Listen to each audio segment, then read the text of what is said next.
எனவே இந்த குளறுபடிகளை சரி செய்யுங்கள் என்று சொல்லுவதும், இதற்கு காரணமானவர்களை தண்டியுங்கள் என்று சொல்லுவதும், இனிமேல் இப்படி குளறுபடிகள் முறைகேடுகள் நடக்கக்கூடாது என்று கோருவதும் ஜனநாயக கோரிக்கைகள் என்றாலும் கூட, தற்போதைக்கு அது சரி என்றாலும் கூட, இந்த நீட் தேர்வே கூடாது என்று போராடுவதுதான் சரி.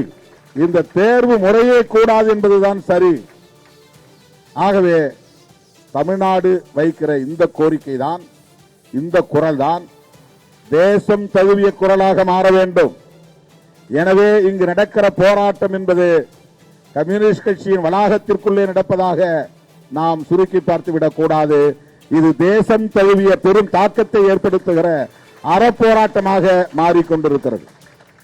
இன்றைக்கு எல்லோரும் டெல்லியிலும் கூட பேன் நீட் என்று சொல்லக்கூடிய நிலை பரிணாமம் உருவாகி வருகிறது. ஆகவே நீட் தேர்வே கூடாது என்கிற இந்த கோரிக்கையை இன்னும் உரத்து முழங்குவோம், தொடர்ந்து முழங்குவோம், அழுத்தமாக சொல்லுவோம். இது மாநில அரசுகளின் அதிகாரத்தை பறிக்கிற ஒரு முறை, தேர்வு முறை. விளிம்புநிலை மக்களின் குடும்பங்களை, மாணவ செல்வங்களை பாதிக்கிற, அவர்களின் உயிர்களை பறிக்கிற ஒரு உயிர்கொல்லி தேர்வு முறை. ஆகவே இதனை முற்றாக நாம் கைவிட சொல்ல வலியுறுத்த வேண்டும்.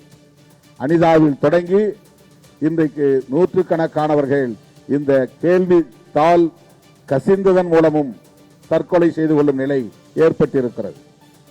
இன்றைக்கு அரசு கூட என்ன ஒப்புதல் தந்திருக்கிறார்கள் என்றால்,